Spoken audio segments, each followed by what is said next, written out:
पुढचा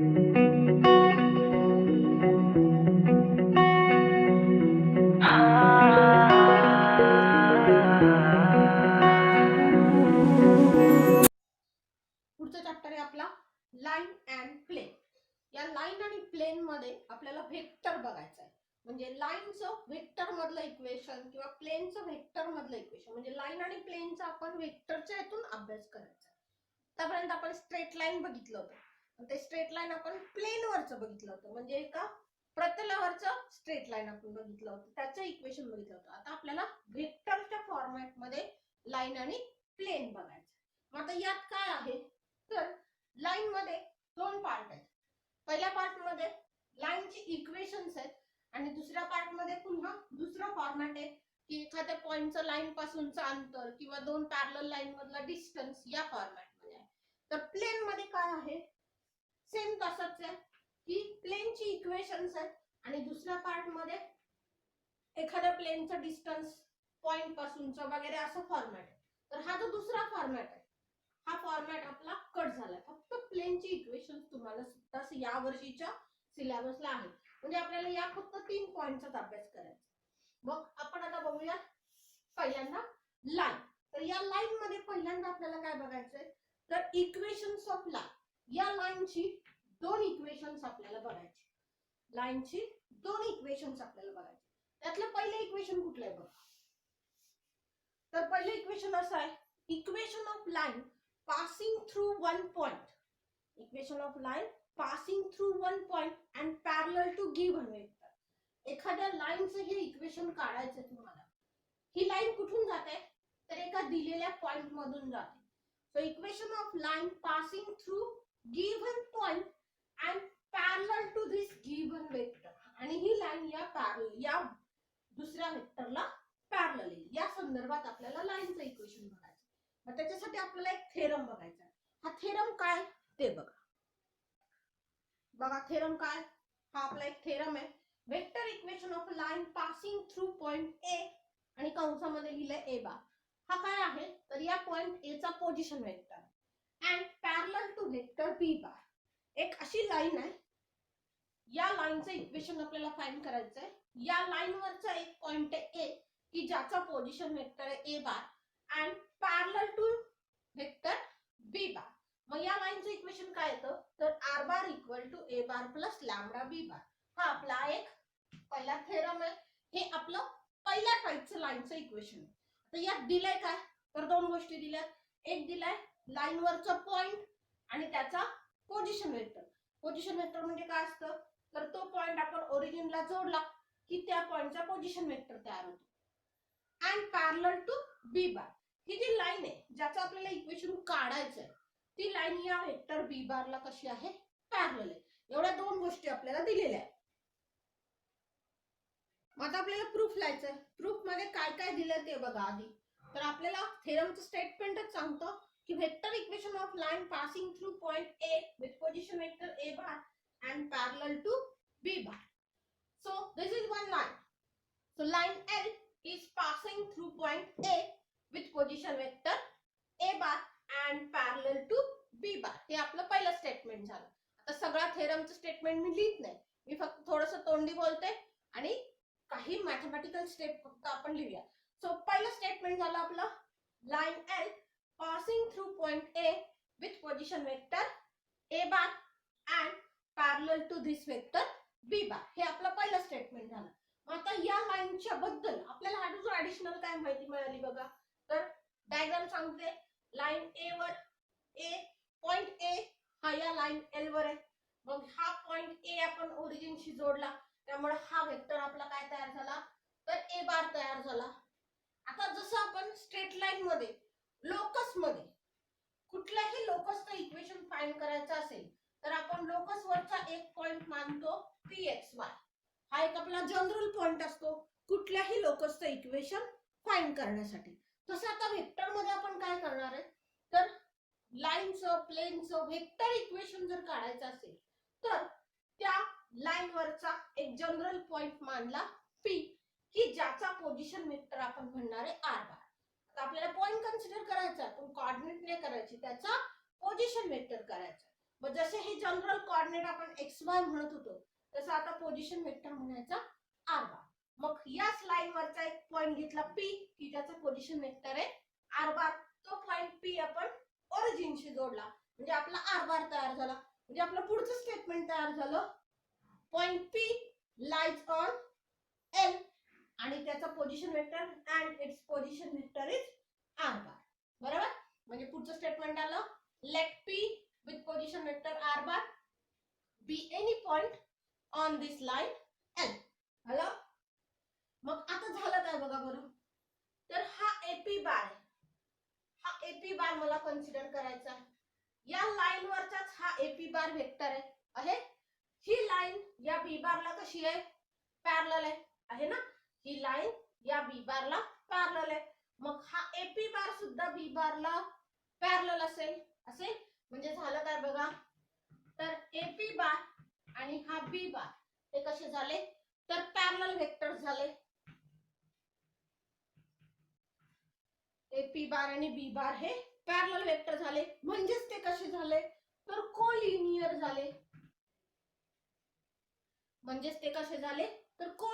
झाले. आणि दोन वेक्टर जर कोलिनियर असतील तर काय होतं एक वेक्टर दुसऱ्याच्या स्केलर मल्टिपल मध्ये लिहिता येतो. मग हे जर कोलिनियर असतील तर आपल्याला असं लिहिता येईल AP bar equal to lambda into B bar where lambda is scalar. हा लॅम्बडा कोण आहे तर एक स्केलर आहे एक कॉन्स्टंट आहे. मग AP बार कसा आला तर लॅम्बडा इंटू B बार आला. आता हा AP bar in terms of position vector लिहूयात आपण. टर्मिनल पॉइंटचा पोझिशन वेक्टर आधी आला म्हणजे R बार मायनस काय आलं A bar equal to lambda into B bar. हा A बार पलीकडे नेला तर R बार इक्वल टू आलं A bar plus lambda B bar. आणि या इक्वेशनला हे जे आपलं इक्वेशन मिळालं ते इक्वेशन म्हणजे आपलं काय झालं तर या लाईन L चं इक्वेशन झालं जे आपल्याला थेरमच्या स्टेटमेंट मध्ये प्रूव्ह करायला सांगितलं होतं की R बार काय तर A bar plus lambda B बार. हे काय झालं आपलं तर vector equation of line is vector equation of line. हे आपल्या लाईनचं वेक्टर इक्वेशन झालं.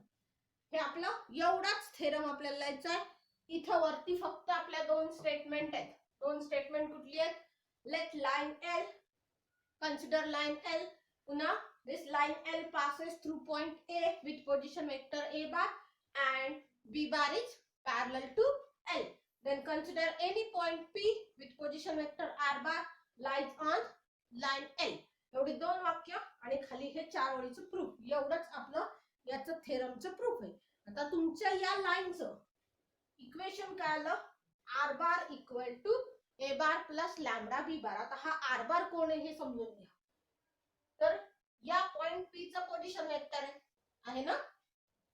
माझा पॉइंट P इथं पण असेल इथं पण असेल इथं पण असेल इथं पण असेल इथं पण असेल. म्हणजे या लाईनवर माझा पॉइंट P कुठेही असू शकतो. बरोबर. मग त्या दृष्टीने आपलं लाईनचं इक्वेशन तयार होणार आहे. तो R बार कोण आहे तर तुमच्या लाईनवरचा तुम्ही जो जनरल पॉइंट कन्सिडर केलाय P त्या जनरल पॉइंटचा तुम्ही पोझिशन वेक्टर फाइंड करताय. एक्झॅक्टली हे काय आहे तर त्या लाईनवरचा एक पोझिशन वेक्टर जो आहे पॉइंट जो आहे त्या पॉइंटचा पोझिशन वेक्टर काढलाय तुम्ही आणि त्याला आपण म्हटलं की वेक्टर इक्वेशन ऑफ लाईन. आता बघा तुमचं इक्वेशन काय आलं R bar equal to A bar plus lambda B bar. यात हा लॅम्बडा कोण आहे तर एक कॉन्स्टंट आहे. या लॅम्बडाची व्हॅल्यू बदलली की आपल्याला नवीन पॉइंट मिळणार. म्हणजे फॉर एक्झाम्पल लॅम्बडा 1 असेल तर पॉइंट P इथं आला. लॅम्बडा 2 असेल पॉइंट P इथं आला. लॅम्बडा 3 असेल पॉइंट P इथं आला. लॅम्बडा 1.3 असेल पॉइंट P इथं आला. म्हणजे प्रत्येक लॅम्बडासाठी आपल्याला वेगळा पॉइंट मिळणार. म्हणजे लॅम्बडाची व्हॅल्यू बदलली की आपला पॉइंट बदलत जाणार. बरोबर. म्हणजे every value of lambda there is one point किंवा उलटा for every point there is one unique value of lambda. प्रत्येक लॅम्डाच्या व्हॅल्यूसाठी आपल्याला नवीन पॉइंट मिळत जाणार आहे. आता दुसरा रिमार्क जो आहे, हा दुसरा रिमार्क सगळ्यात महत्त्वाचा आहे बघा. कधी कधी एक्झाम्पल आपल्याला या दुसऱ्या रिमार्कच्या वरून पडतं. तर दुसरा रिमार्क काय सांगतो, तर हे जे इक्वेशन आहे तुमचं, हे आहे R bar equal to A bar plus lambda B bar, ज्याला आपण म्हटलं व्हेक्टर इक्वेशन ऑफ लाइन. मग याच्यामध्ये हा जो लॅम्बडा आहे, या लॅम्बडाला आपण म्हणणार आहे पॅरामीटर. हा लॅम्बडा कोण आहे, तर पॅरामीटर. त्यामुळे हे जे इक्वेशन दिसतं R bar equal to A bar plus lambda B bar, याला आपण म्हणणार आहे पॅरामेट्रिक इक्वेशन ऑफ लाइन. याला आपण काय म्हणणार आहे, पॅरामेट्रिक फॉर्म. याला आपण म्हणणार parametric form of vector equation of line. हे काय झालं आपलं parametric form of vector equation of line. हे आहे कारण याच्यामध्ये पॅरामीटर लॅम्बडा आहे, प्रेझेंट आहे, म्हणून याला म्हटलं parametric form of vector equation of line. आता हा पॅरामीटर आपल्याला आपल्या लाईनच्या इक्वेशन मधनं कट करता येईल. आता तो कसा ते बघा. हे जे इक्वेशन आहे हे म्हणजेच हे आहे, बरोबर आहे ना. मग R bar equal to A bar plus lambda B bar आहे. हा ए बार इकडे घेतला तर आपल्याला असं मिळेल, म्हणजे हे इक्वेशन मिळालं. आता या इक्वेशन मध्ये आपण काय करूया, जसं दोन्ही बाजूचा वर्ग करतो, दोन्ही बाजूचं रूट काढतो, तसं या दोन्ही बाजूला क्रॉस प्रॉडक्ट घेऊयात बी बार. म्हणजे हे कसं झालं बघा, R bar minus A bar cross B bar equal to lambda into B bar cross B bar. आता सेम वेक्टरचा क्रॉस प्रॉडक्ट किती येतो, 0 बार येतो. म्हणजे हे अख्खं काय झालं, तर 0 बार झालं. म्हणजे तुम्हाला काय मिळालं, R bar minus A bar cross B bar equal to 0 bar मिळालं. तर हे जे इक्वेशन आहे याच्यात बघा लॅम्बडा नाहीये ना, म्हणजे पॅरामीटर नाहीये, म्हणून या इक्वेशनला आपण म्हणणार आहे non parametric form of vector equation of line. हे काय झालं, याला आपण म्हणणार non parametric form of vector equation of line. याला आपण म्हटलं non parametric form of vector equation of line. आणि हे काय झालं, parametric form of vector equation of line. याच्यामध्ये आपण एक व्हेक्टर काढलाय, म्हणून याला स्पेसिफिकली नाव काय दिलं, तर व्हेक्टर इक्वेशन ऑफ लाइन असं नाव दिलंय. तर हे झालं तुमचं व्हेक्टर इक्वेशन, पहिल्या टाइपचं व्हेक्टर इक्वेशन. कसं आहे, दिस line L passes through point A with position vector A bar and parallel to B bar. So its equation is R bar equal to A bar plus lambda B bar. In this equation lambda is present, so it is specifically known as parametric form of vector equation of line. And in second equation, this R bar minus A bar cross B bar equal to 0. याला आपण म्हणणार, this is here parameter is absent, so it is non-parametric form of vector equation of line. आता आपल्याला Cartesian equation बघायचं आहे, त्याच लाईनचं तीच माहिती आहे, फक्त आता कार्टेशियन फॉर्म मध्ये. मगाशी वेक्टर फॉर्म मध्ये होती. मगाची माहिती काय होती बघा, equation of line passing through this point A with position vector A बार. आता आपल्याला काय दिले बघा, तर Cartesian equation of a line passing through point A, आणि या पॉइंट A चे आता कोऑर्डिनेट दिलेत आपल्याला x1 y1 आणि z1. मगाशी पोझिशन वेक्टर दिला होता, आता कोऑर्डिनेट दिले. Having direction ratios A B C, आणि या लाईनचे डायरेक्शन रेशोज आहेत A B आणि C. तीच लाईन आहे. आता मेन महत्वाचं यात काय आहे, तर आता आपण स्टेटमेंट मध्ये काय म्हटलं की हे डायरेक्शन रेशोज लाईनचे. तर इथून पुढे आपण असंच कन्सिडर करणार की आपल्याला काय माहिती आहे, दोन लाईन जर पॅरलल असतील आणि एकाचे direction ratios A1 B1 C1 आणि एकाचे A2 B2 C2 असतील, तर काय होतं, हे डायरेक्शन रेशोज हे प्रपोर्शन मध्ये असतात. म्हणजे A1 upon A2 equal to B1 upon B2 equal to C1 upon C2 असतात. असं आपण आतापर्यंत म्हटलं होतं की जर दोन लाईन पॅरलल असतील तर त्यांचे डायरेक्शन रेशोज हे प्रपोर्शन मध्ये असतात. आता आपण या लाईन मध्ये काय करणार आहे बघा. तर या लाईनचे डायरेक्शन रेशोज आहेत ए बी सी. ही लाईन या बी बारला पॅरलल आहे. तर आपण आता इथून पुढे सगळ्या कन्सेप्ट मध्ये या लाईनला पॅरलल असलेला हा जो वेक्टर आहे या वेक्टरचे सुद्धा direction ratios A B C मानणार आहे. म्हणजे हा जो प्रोपोर्शनॅलिटी कॉन्स्टंट आहे हा किती असेल आपला, तर 1 असेल. इथून पुढे आपण सगळीकडे हेच मानणार आहे की या लाईनचे आणि या बी बारचे direction ratios A B C हे सेम असणार आहे. ते असे प्रपोर्शन मध्ये दाखवताना त्यांचा प्रोपोर्शनॅलिटी कॉन्स्टंट किती असणार आहे, तर 1 असणार आहे. मग आता काय दिलंय आपल्याला, तर लाईन वरचा एक पॉइंट दिलाय की ज्याचे कोऑर्डिनेट आहेत x1 y1 z1 आणि या लाईनचे डायरेक्शन रेशोज आहेत ए बी सी. तर या लाईनचं इक्वेशन आपल्याला फाइंड करायचं. आता काय काय दिलंय बघा. तर line L passes through this point A with whose coordinates are x1 y1 and z1. बरोबर. and direction ratios of line are A B C आहे, हे तुम्हाला दिलंय. आता आपल्याला काय करायचं, तर आपण पुढे समजणार let this P be any point on this line whose coordinates are x y z. मगाशी आपण काय म्हटलं, या P चा पोझिशन वेक्टर म्हटला r बार. बरोबर. आता आपण याचे कोऑर्डिनेट कन्सिडर करणार. मग जसं लोकस मध्ये करत होतो तसंच करायचं. या लाईन वरचा कुठलाही एक पॉइंट मानला एक्स वाय झेड जो पी असेल आपला, तो त्या लाईन वरचा पॉइंट आहे. मग आता आपण काय करणार बघा, हा ए आणि हा पी लाईन वर आहे.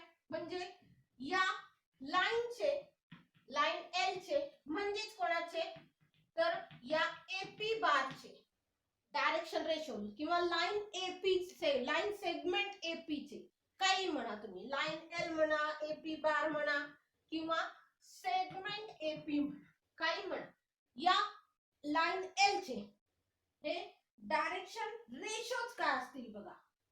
ए चे कोऑर्डिनेट आहे x1 y1 z1 आणि p चे कोऑर्डिनेट आहे x y आणि z. मग लाईन वरचे दोन पॉइंट माहित असतील तर डायरेक्शन रेशोज किती आले, तर x minus x1 y minus y1 आणि z मायनस z1.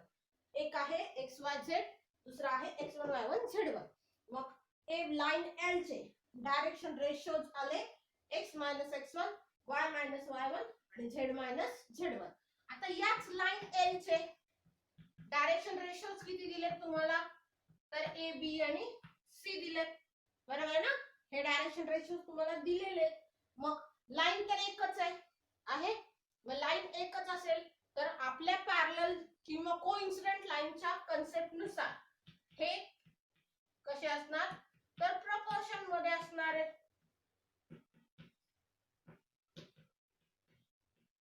म्हणजे झालं काय, तर x minus x1 upon a equal to y minus y1 upon b equal to z minus z1 upon c. ह्या दोन्ही लाईन सेमच आहेत, म्हणजेच कोइन्सिडेंट आहेत.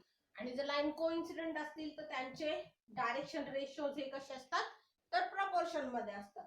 म्हणून लाईनचं इक्वेशन काय झालं, तर हे झालं x minus x1 upon a equal to y minus y1 upon b equal to z minus z1 upon c. याला आपण काय म्हणणार आहे, तर कार्टेशियन इक्वेशन ऑफ लाईन.